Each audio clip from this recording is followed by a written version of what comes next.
Hi! In front of me is VIVO V29 and today I would like to show you how you can edit passwords saved in Google Password Manager.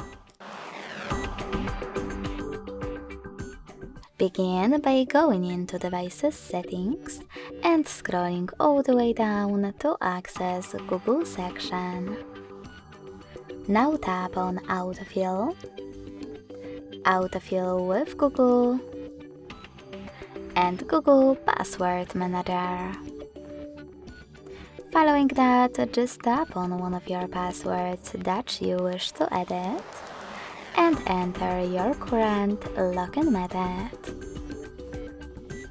Then click on Edit button and change wherever you wish to. When you finish, click on click on Save at the top right corner. So when I do that, as you can see, my password has changed. Thanks so much for watching. If you enjoyed this video, smash that like button, comment and subscribe. Bye!